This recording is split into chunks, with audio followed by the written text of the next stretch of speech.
The war had been raging for weeks now. Scifi City, a once thriving human settlement on the outer edge of the galaxy, was now a shattered shell of its former self. The distant hum of hovering ships and the sounds of laser fire filled the air as both human and alien forces clashed in a fierce battle for control. But despite all the chaos and destruction, one thing was clear. No one was ready for what would come next. Marcus Steele had seen his fair share of war. As a soldier in the Earth Defense Force, he was used to the noise, the danger, and the fear that came with fighting in a conflict that seemed to have no end. He had fought against countless alien enemies, each one more terrifying than the last. The O'Lear, an advanced species from a distant star system, were the latest threat, and yet Marcus had always done his duty, with little thought for what lay beyond the battlefield. That was until he saw her. In the midst of the firefight, a small figure darted across the cracked streets of Scifi, her movements quick and desperate. Marcus squinted through the smoke and dust, trying to make sense of what he was seeing. She was no more than a child, her small body barely visible under the weight of a tattered cloak. The figure seemed out of place among the armed soldiers and the burning wreckage of vehicles. She was too fragile, too innocent to be here. Before Marcus could fully process what was happening, he saw a burst of bright light. A shot fired from an O'Lear soldier's weapon hit the ground just a few meters in front of her. The child froze, her eyes wide with fear, but she didn't run. She didn't even scream. Something inside Marcus snapped. Without thinking, he sprinted forward, his boots pounding against the cracked pavement, his weapon slung across his back. The world seemed to slow down as he closed the distance between himself and the child. He could hear the gunfire, the explosions, but they all felt distant. His mind was focused entirely on the little figure in front of him. The O'Lear soldier fired again, but this time Marcus was faster. He threw himself in front of the child just as the shot hit. The impact was like a punch to his chest, knocking the wind out of him.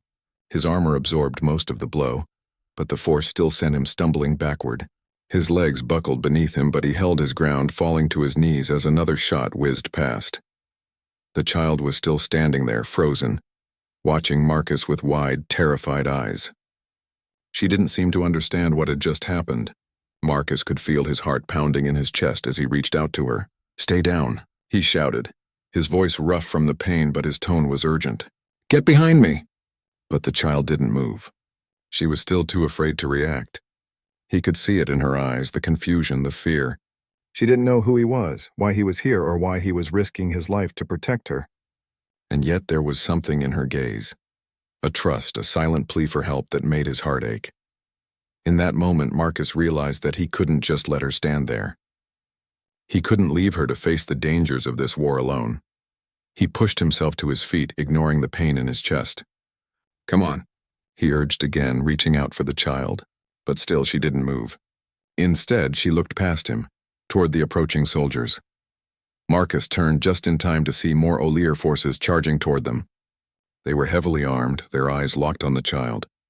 The soldiers didn't seem to care that Marcus was in the way. To them, he was just another obstacle, another human to be eliminated. But Marcus wasn't going to let them have her. With a grunt of effort, he grabbed the child by the arm, pulling her behind him as he took a step forward, ready to face whatever came next. His mind raced, trying to come up with a plan. He had to get her out of here. There was no time to think. No time to question why this was happening. As the O'Lear soldiers closed in, Marcus gritted his teeth. He wouldn't let them take her. He wouldn't let them harm her. He would die before he let that happen. The first shot rang out, and Marcus felt the searing pain of it as it hit his shoulder. He grunted, stumbling, but he didn't fall. He kept his feet planted, keeping himself between the child and the soldiers. The pain in his body was nothing compared to the fear he saw in her eyes. She had to be scared, so scared. And yet there she stood, trusting him to keep her safe. For the next few moments, it was chaos. The world around him blurred as Marcus fought to protect the child. He didn't know how long he lasted, minutes, maybe hours. But he didn't care. All that mattered was keeping her alive. Finally, just as his strength began to wane, reinforcements arrived. His fellow soldiers stormed the battlefield, their weapons blazing. They pushed the O'Lear forces back, but Marcus barely registered their presence. His vision was fading, his body growing weaker with every passing second. He felt the child's small hand grip his, a quiet gesture of gratitude, or perhaps fear. He wasn't sure. But in that moment he knew one thing for certain. He couldn't let go of her now. With a final exhausted effort, Marcus dropped to the ground, unable to stay upright any longer. His body hit the pavement hard, but he didn't feel the impact. All he could think about was the child, the one he had sworn to protect. The world around him faded to black as the sound of sirens and shouting soldiers filled the air. His last thought was that somehow he had done the right thing. Marcus awoke with a groan, his body aching all over. His head throbbed, and he could feel the coolness of the metal floor beneath him. He blinked his eyes several times, trying to clear the haze that still clouded his mind. He tried to sit up, but his shoulder protested, sending sharp pains shooting down his arm.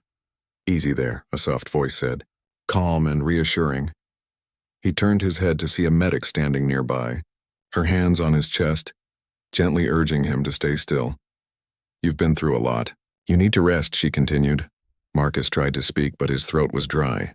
He nodded weakly, letting the medic help him sit up. As his vision cleared, he noticed something strange. The room wasn't a typical military field hospital. This place was different. It had a clean, almost clinical feel to it, and the walls were a smooth silver-blue metal unlike anything he had seen on Earth. "Where am I?" he managed to ask, his voice hoarse. The medic smiled slightly. "You're on an Olir ship.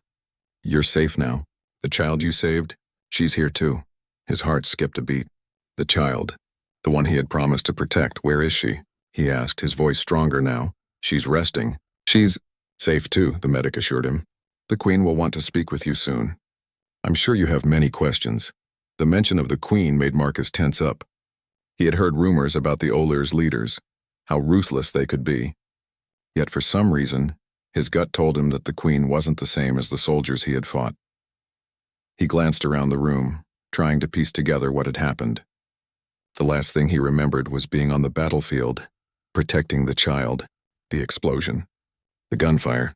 Then, everything had gone black. Before he could think further, the door to the room slid open with a soft hiss, and a tall figure stepped inside. The woman who entered was unlike anyone Marcus had ever seen. She was tall, her skin a smooth shade of dark purple, her eyes glowing with a faint silver light. Her face was regal, almost otherworldly, and her long silver hair shimmered like starlight. She wore intricate armor, etched with symbols that Marcus didn't recognize.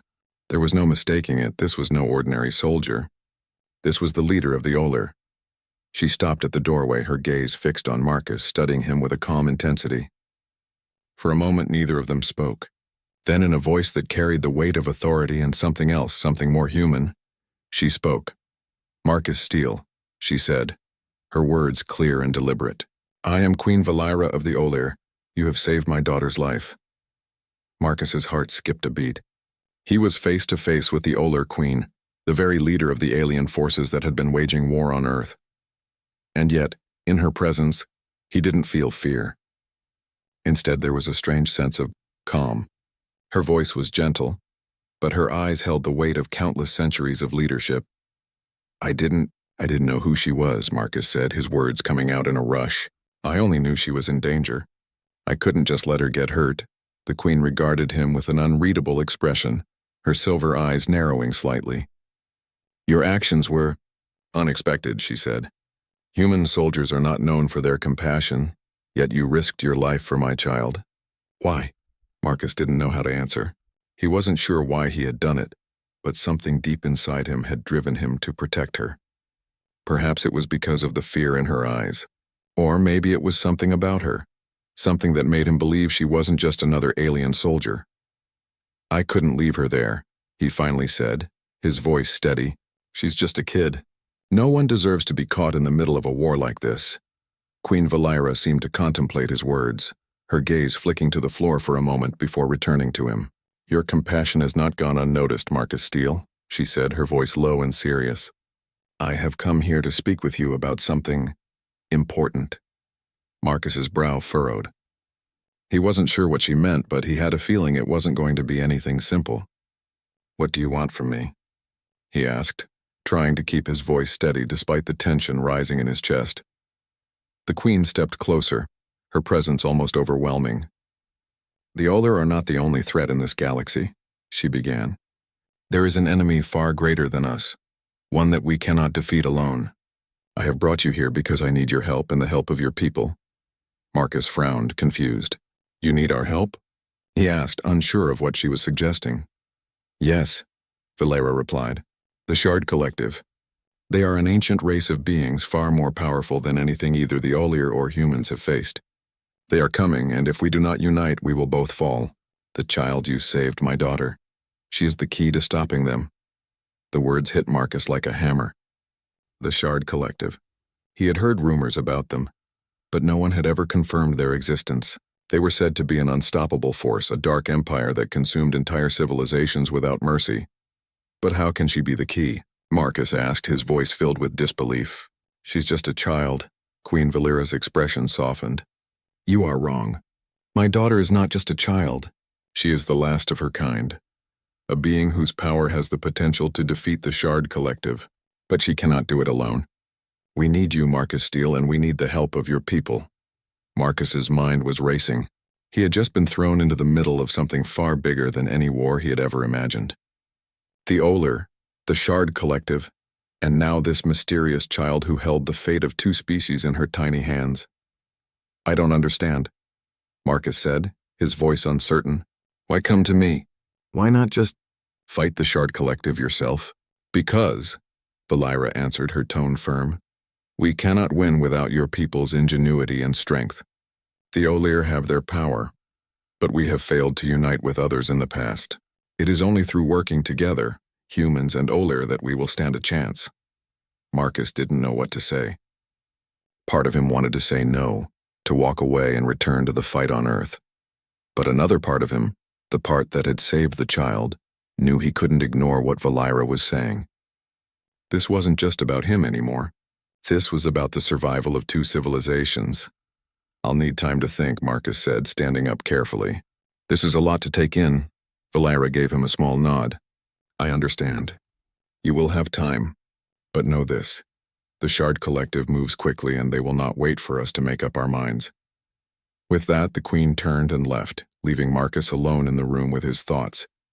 The weight of what he had just heard pressed down on him.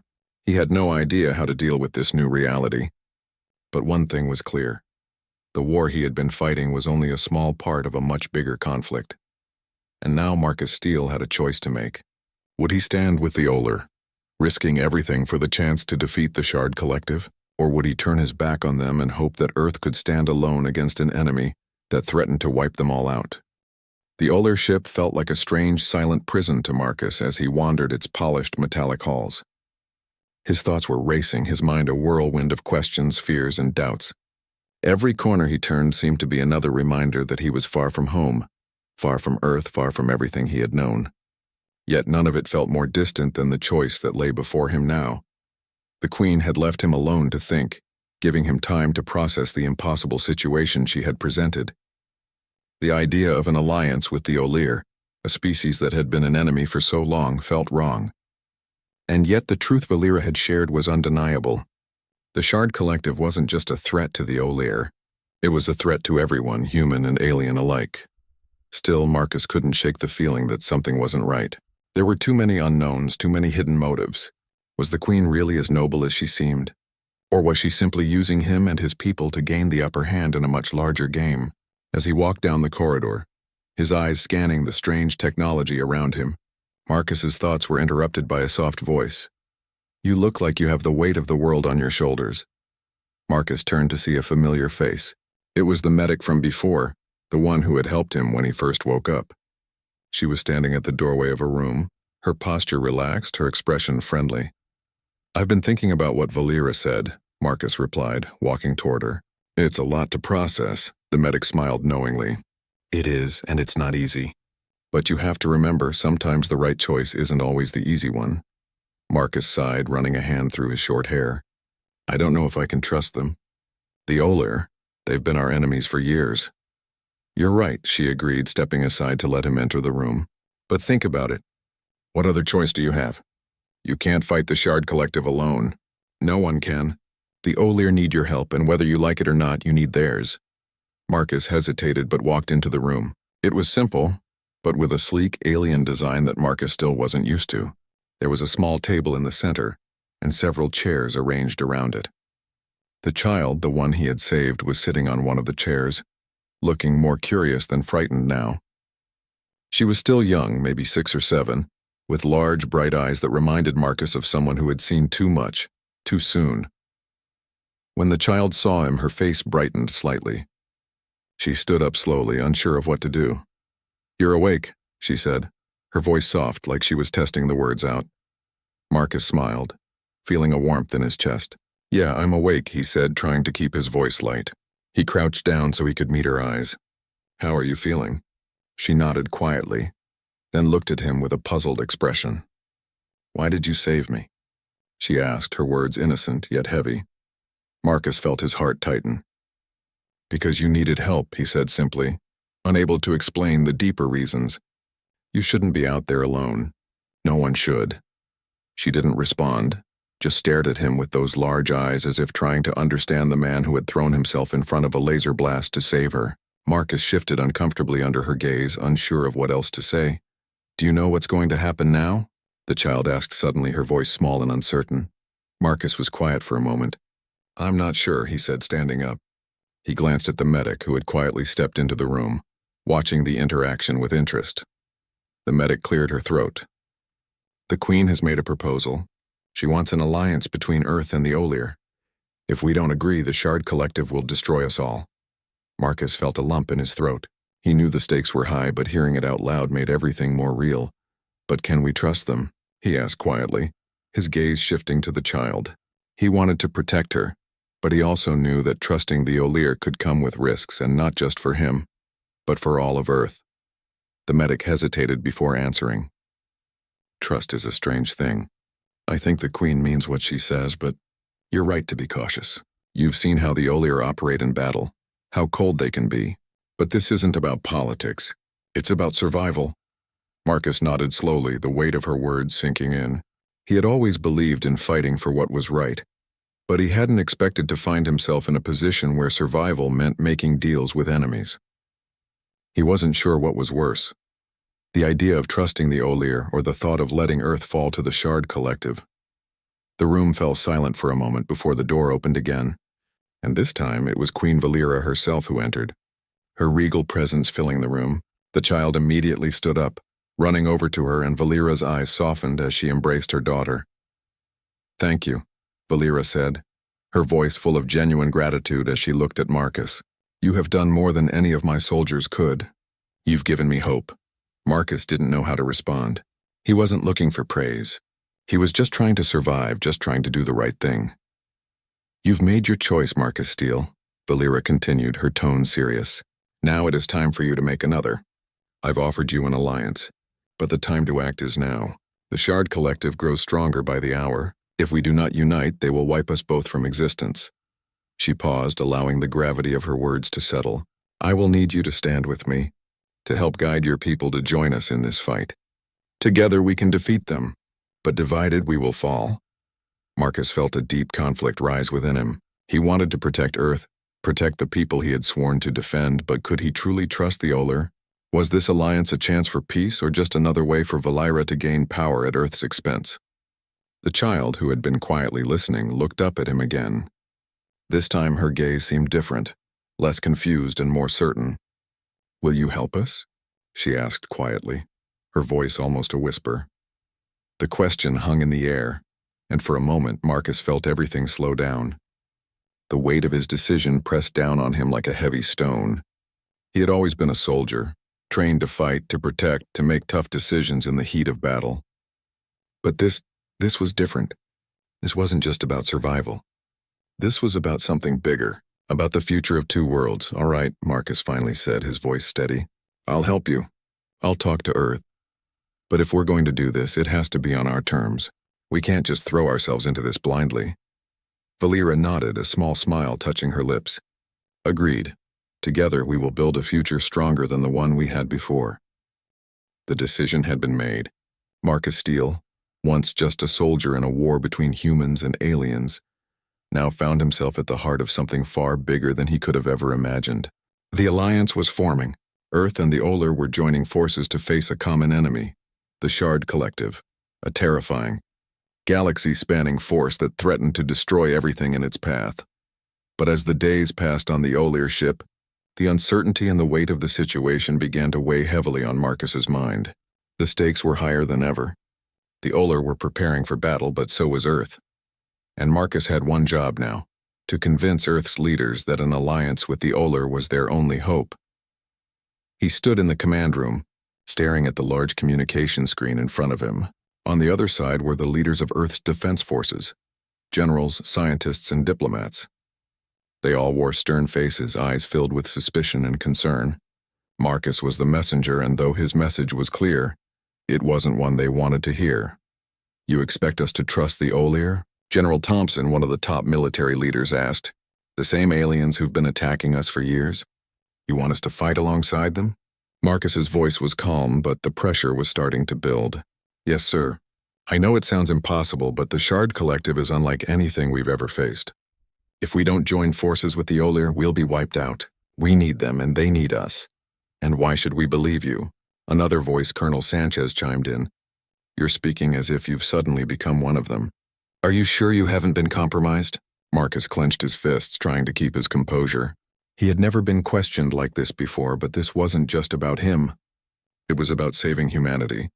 He had to make them understand. "I haven't been compromised," Marcus said, his voice steady. "I was there on the battlefield. I saw the Shard Collective's power. We can't fight them alone. The Olir, the Queen Valera, has shown us a way to stand a chance. I've seen her intentions. She's not here for power. She's here to stop the destruction of both our species, and she's willing to risk everything for it." There was a long pause as the Earth leaders exchanged looks. Marcus could see the doubt in their eyes, but also something else: fear. The fear of losing everything. "You're asking us to take a leap of faith, Marcus," General Thompson said after a long moment. "But if this is what you truly believe, then we have no choice but to consider it. Earth will prepare for an alliance.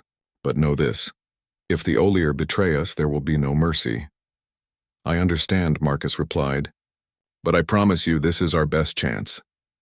The communication cut off, leaving Marcus standing in the command room, alone with his thoughts. He had done it. He had convinced Earth's leaders to take the first step toward an alliance with the Olir, but the real challenge was just beginning. A few days later, the first joint operation between Earth and the Olir was set to take place. Marcus stood in the Olir command center overlooking a massive holographic map of the galaxy. The Shard Collective's fleet was moving closer to both Earth and the Olir's homeworlds. Time was running out. "Marcus Steele," Queen Valera's voice broke through his thoughts. "I trust your people are ready." Marcus turned to face her. The Queen looked calm, but he could see the tension in her eyes. She too understood the gravity of what they were about to do. "We're ready," Marcus said, trying to sound more confident than he felt. "Our forces are prepared. I've made sure of it. But this isn't just about firepower. We need to trust each other." Valera nodded. "The Olir will honor our word. But trust is not something that can be given lightly. It must be earned." Marcus understood that more than anyone. This wasn't just a military operation. It was a gamble. The Olir and humans had never worked together before. There were too many old wounds, too many years of fighting and suspicion. But now they had no choice but to trust one another. The next few hours were a blur. Earth's fleets working alongside the Olir gathered in deep space, waiting for the Shard Collective's fleet to arrive. Marcus stood on the bridge of an Olir warship, his heart pounding as he watched the stars on the screen. "All systems are ready," a technician called out, his voice tense. Marcus took a deep breath. This was it, the first battle in a war that could decide the fate of two species. Suddenly the sensors pinged, and the display lit up with bright red warnings. "They're here," the technician said. "The Shard Collective is entering the system." The moment the enemy fleet appeared, the Olir and Earth forces sprang into action.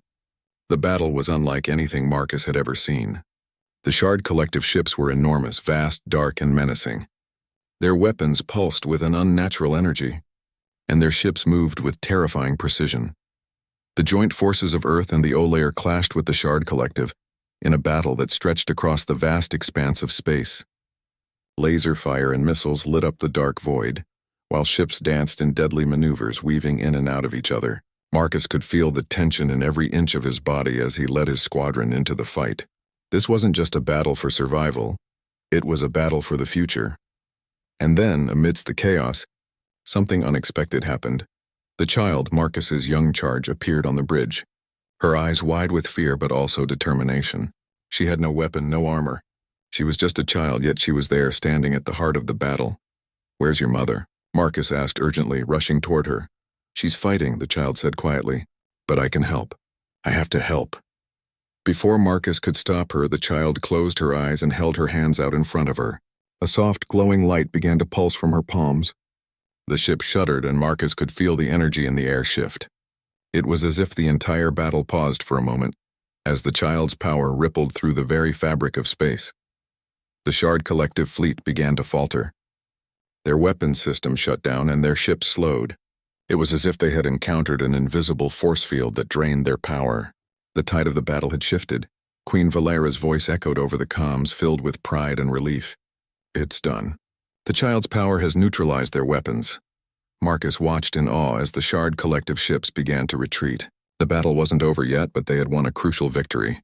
The combined forces of Earth and the Olir had fought together, and together, they had succeeded. As the Shard Collective's fleet disappeared into the depths of space, Marcus turned to look at the child, who was now quietly sitting in a corner of the bridge. Her eyes were closed and she looked exhausted, but there was a quiet sense of accomplishment in her expression. "We did it," Marcus said, a smile tugging at his lips. Valera stood beside him, watching the child. "No, Marcus, we did it. Together." And for the first time since this war had started, Marcus truly believed that they had a chance, not just to survive, but to build something better, a new future for both humans and Olir. The child had shown them the way, and they had all made the choice to fight side by side.